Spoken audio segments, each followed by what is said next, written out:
Merci d'avoir choisi Niamey Info pour vous informer.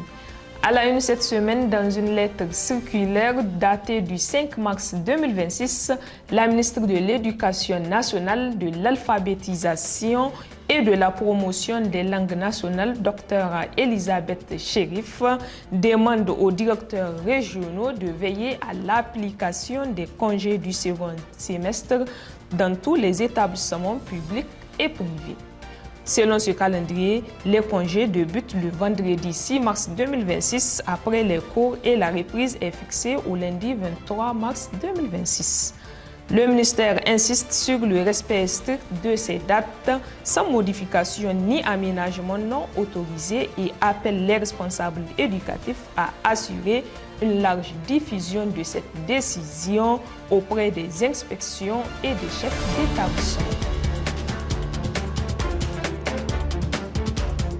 Toujours au Niger, la haute autorité du WACF a effectué le 5 mars 2026 une visite terrain sur le site du futur cimetière de la ville de Niamey, situé à Bourbourkabé sur la route de Walam.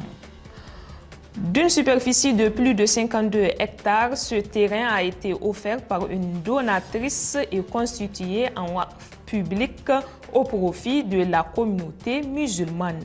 La visite s'est déroulée en présence du directeur de cabinet du président de la République du Niger ainsi que plusieurs autorités administratives, coutumières et religieuses. Ce projet vise notamment à désengorger le cimetière musulman de Yantala, vieux depuis plusieurs décennies. Le gouvernement a assuré son engagement à accompagner la réalisation du site et appelé la population à contribuer à sa construction.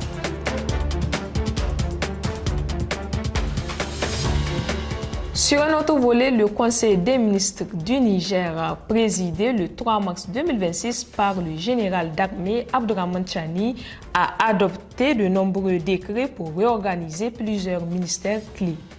Ainsi, le ministère de la Refondation et de la Promotion des valeurs sociales est restructuré avec 2 directions générales pour mieux conduire ses missions.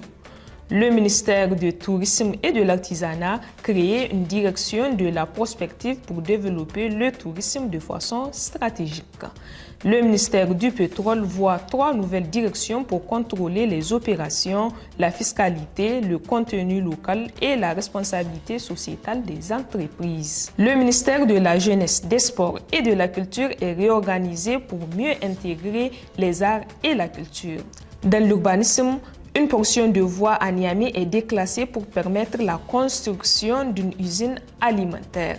Le gouvernement a aussi instauré la profession d'éco-garde, renforçant la protection de la biodiversité et validé des mesures pour améliorer l'accès à l'eau et la sécurité routière.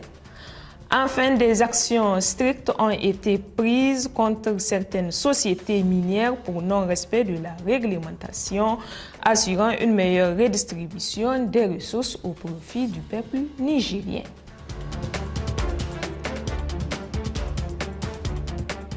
Hors de nos frontières, la Banque centrale des États de l'Afrique de l'Ouest a décidé d'assouplir sa politique monétaire.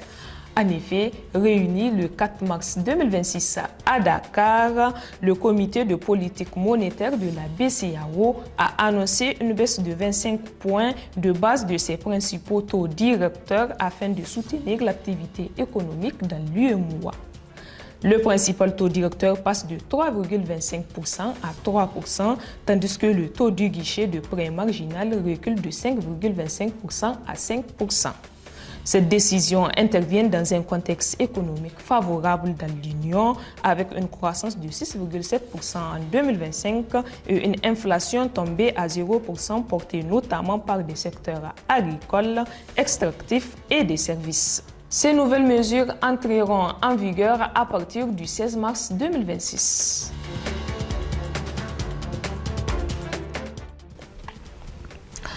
Enfin, l'ancien président sénégalais Macky Sall est officiellement candidat au poste du secrétaire général des Nations Unies.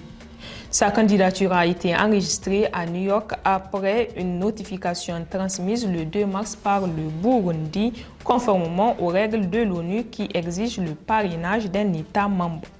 La démarche a été portée par le président burundais Evariste Ndayishimiye, également président en exercice de l'Union africaine. La procédure prévoit que le Conseil de sécurité recommande un candidat à l'Assemblée générale des Nations unies qui procédera ensuite à la nomination finale. Macky Sall rejoint ainsi plusieurs personnalités en lice pour succéder à l'actuel secrétaire général Antonio Guterres, dont le mandat s'achève le 31 décembre 2026. Point final de ce récap de l'actualité. Merci de nous avoir suivis. N'oubliez pas, vous pouvez retrouver tous les détails de ces informations sur notre site niameyinfo.com. Vous pouvez également nous suivre sur nos pages Facebook, TikTok, Instagram, X ou encore sur nos chaînes WhatsApp et YouTube. D'ici là, portez-vous bien et à la semaine prochaine pour un nouveau récap.